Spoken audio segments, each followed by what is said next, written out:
Hello everyone. वैसे student जो खासकर जामिया मिलिया इस्लामिया में बीपीटी यानी बैचलर इन फिजियोथेरेपी में जो भी स्टूडेंट एडमिशन लेना चाहते हैं, आज के इस वीडियो में हम डिटेल में बीपीटी के बारे में बात करेंगे। बहुत सारे स्टूडेंट्स का अलग अलग क्वेरीज थे इसके बारे में। तो अभी सिंपली देखिए, अगर आप बीपीटी के बारे में डिटेल जानना चाह रहे हैं तो जो मैं वीडियो में जैसे बता रहा हूँ ऐसे आप एज इट इज रिपीट करिएगा।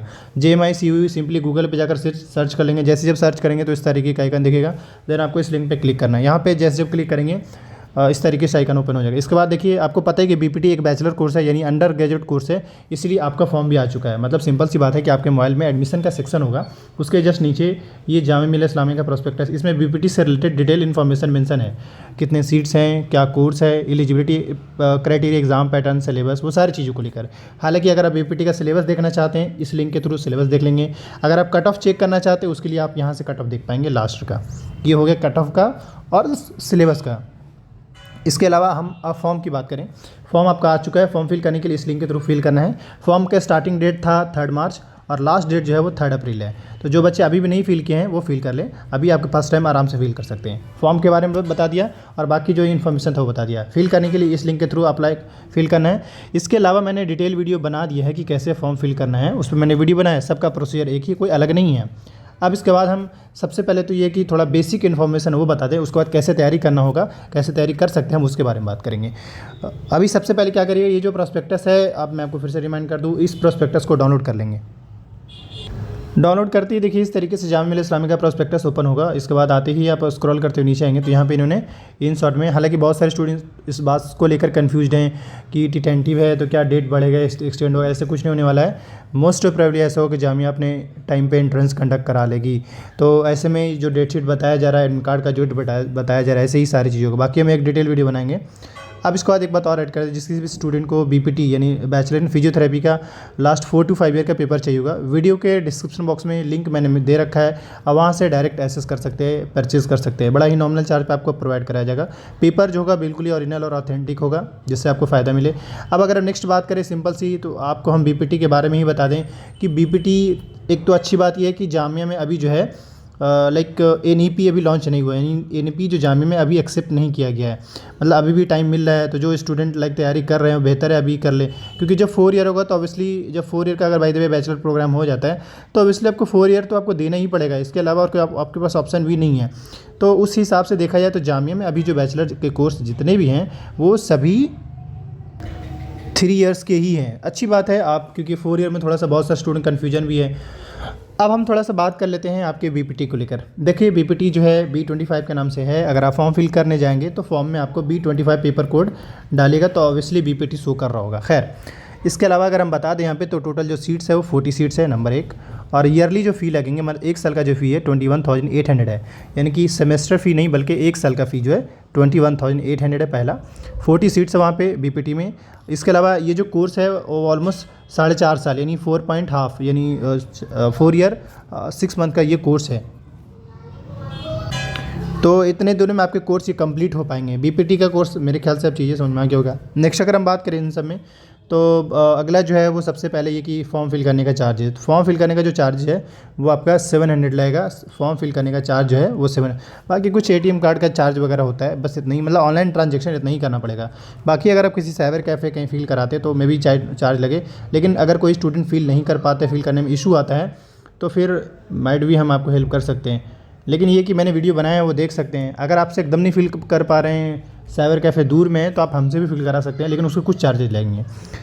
अब आते हैं नेक्स्ट पे। यहाँ पे अगर बात करें नेक्स्ट, तो रिजर्वेशन पॉलिसी। जैसे अगर आपको बीपीटी में एडमिशन लेना है तो आप जब फॉर्म फिल कर रहे होंगे वहाँ पे रिजर्वेशन आपसे पूछा गया होगा, तो वो रिजर्वेशन का ख़ास ध्यान रखिएगा, वरना आपको फ़ायदा नहीं मिलेगा। क्या जामिया में जो, क्योंकि जामिया क्या है, माइनॉरिटी इंस्टीट्यूशन है। देख सकते हैं आर्टिकल 31 की ओर से जामिया को एज मुस्लिम माइनॉरिटी का दर्जा दिया गया। पहली बात ये, मतलब मुस्लिम माइनॉरिटी नहीं, गलत कह रहे हैं, माइनॉरिटी इंस्टीट्यूशन का इनको दर्जा दिया गया। पहली बात ये है, मुस्लिम बोलना गलत होगा क्योंकि माइनॉरिटी होता है, इसमें मुस्लिम थोड़ी नसीब होगा। अब आते हैं नेक्स्ट। 30% जो है वो मुस्लिम वुमेन के लिए रिजर्व है यहाँ पे। 10% मुस्लिम गर्ल्स के लिए, सॉरी 30% मुस्लिम स्टूडेंट के लिए सिर्फ है, 10% मुस्लिम वुमेन के लिए और 10% मुस्लिम OBC के लिए। जब फॉर्म फिल करेंगे वहाँ पे पूछा जाता है। तो अब देखा जाए तो 50% मुस्लिम स्टूडेंट का है। रिमेनिंग जो है, जैसे बाकी जिनके अंदर डिसेबिलिटीज हो, यानी उनके पास सर्टिफिकेट हो, इंटरनल स्टूडेंट हो, कश्मीरी माइग्रेंट या कश्मीरी स्टूडेंट, उनको भी यहाँ पे रिजर्वेशन मिलता है। इसके अलावा प्लेयर को एनसीसी कैडेट, एनसीसी ये एनसीसी का सर्टिफिकेट है उसको भी, और एनएसएस वॉलंटियर को भी मिलता है। ये हो गया आपका क्या, ये बेसिक इन्फॉर्मेशन हो गया। इसके अलावा मैं कुछ एडिशनल इन्फॉर्मेशन देते चलूँ। आपका पेपर जो होगा वो एक तो ये कि आपका पेपर इंग्लिश लैंग्वेज में होगा, कोई हिंदी उर्दू का सी नहीं, इंग्लिश लैंग्वेज में सी पेपर होगा पहला।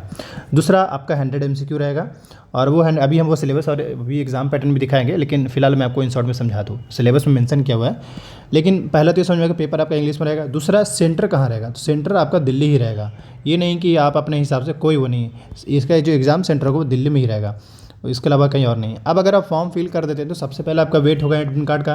तो जो आपको एंट्रेंस टेस्ट का डेट मिला है ना, उस डेट से एटलीस्ट 1 वीक पहले, मैं फिर से कहता रहा हूँ, एटलीस्ट 1 वीक पहले आपका एडमिट कार्ड आएंगे।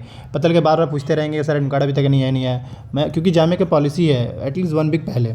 इसके अलावा यहाँ पे इन्होंने सेंटर को लेकर बताया भी है, लेकिन सेंटर को बताया ज़रूर है, बट ये भी नोटिस करिए कि इनका जो सेंटर है वो आपका दिल्ली में ही रहता है। ये ऐसे कुछ कोर्स है जिनका दिल्ली मतलब दिल्ली के बाहर भी है, बट आपका बीपीटी का जो एंट्रेंस होगा वो दिल्ली में ही होगा पहला। और दूसरा ये कि सिर्फ इसमें एंट्रेंस देना है, ये नहीं कि हाँ मतलब लाइक आपका इंटरव्यू वगैरह, इसमें इंटरव्यू वगैरह कोई चीज़ नहीं है, सिंपली एंट्रेंस दीजिए, जो भी मेरिट बनेगा उसी के हिसाब से। इसके अलावा फॉर्म जो है आपको ऑनलाइन ही फिल करना है, हार्ड कॉपी में कोई कॉलेज वगैरह में भेजने या मेल करने की ज़रूरत नहीं है, बस फॉर्म फिल कर दीजिए, उसका प्रिंट अपने पास रख लीजिएगा। जो फॉर्म आपने फिल किया है प्रिंट का ऑप्शन होगा, जब फॉर्म फिल कर लेंगे तो वो अपने पास ज़रूर रखिएगा। उससे फ़ायदा ये होगा कि लाइक जब आप जब एंट्रेंस देने जा रहे होंगे तो वो अपना प्रूफ के तौर पे ले जाएंगे कि हाँ भाई हमने जामे में फॉर्म डाले हैं, ठीक है, तो उससे आपका चीज़ें क्लियर हो जाएगा। अब इसके बाद हम बीपीटी के बारे में थोड़ा सा, एंट्रेंस टेस्ट। सो आप ये देख सकते हैं यहाँ पे रहा बीपीटी का डिटेल। अगर इंपॉर्टेंट इन सब में देखा जाए तो सबसे पहली बात ये है कि आपका पेपर जो है 2 मई को होगा, और टाइमिंग देख लीजिए, 1.5 घंटे का पेपर है, सुबह का 10 से लेकर के 11:30 बजे तक पेपर रहेगा, 2 घंटे का।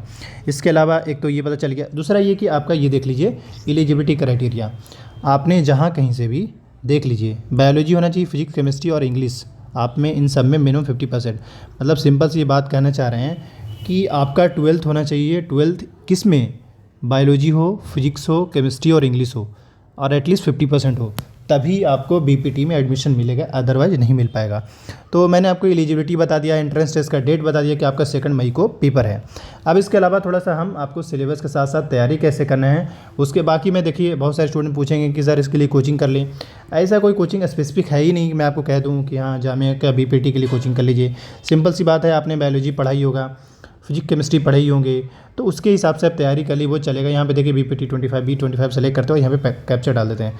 तो मैं स्पेसिफिक कोई कोचिंग सजेस्ट नहीं कर पाऊँगा, बस सिंपल सी एक बात मैं कहना चाहूँगा, सिलेबस डाउनलोड कर लीजिए, 5 सालों का पेपर खुद से सोल्व करिए, हर एक क्वेश्चन को ढंग से सोल्व करने, इतना ही में जब सोल्व करेंगे ना 4-5 सालों का पेपर का, तो उतने में आपको आइडिया लग जाएगा कि पेपर पूछ क्या रहा है। मतलब ऑब्वियसली जब दिमाग कंप्लीट एफर्ट लगाएंगे, और ऑब्वियसली आपने जो भी, मुझे ऐसा लगता है जो भी स्टूडेंट नीट वगैरह का तैयारी करते हैं वो तो आराम से निकाल लेंगे। देखिए ये रहा बीपीटी का, यहाँ पे इन्होंने डिटेल में सिलेबस देख रखा है, यहाँ पे फिजिक्स का, केमिस्ट्री का, ये सारा सिलेबस है। हालांकि ऑलरेडी उन्होंने कहा ये तो टॉपिक वाइज इनके सिलेबस होंगे। इसके अलावा ये है कि एक कॉमन से क्वेरी बता दें, इसमें कोई इंग्लिश वगैरह का सवाल नहीं पूछा जाता है, मतलब सिंपल सी बात है, फिजिक्स केमिस्ट्री और बायोलॉजी का सवाल होगा मेरे ख्याल से, बस सिर्फ और सिर्फ आई थिंक पीसीबी है, ये बायोलॉजी का सेक्शन हो गया, जेनेटिक रिप्रोडक्शन, और इससे ऊपर ये केमिस्ट्री हो गया। यानी सिर्फ और सिर्फ आपसे कहाँ से पूछा जा रहा है, पीसीबी से, मैथ से तो पूछा ही नहीं जा रहा है। यहाँ पे देख लीजिए उन्होंने मेंशन कर दिया है, आपके जो क्वेश्चन होंगे फिजिक्स केमिस्ट्री बायोलॉजी से होंगे। तो अगर अब 100 क्वेश्चन है तो सिंपल सी बात है कि 33 और 34 होंगे, बस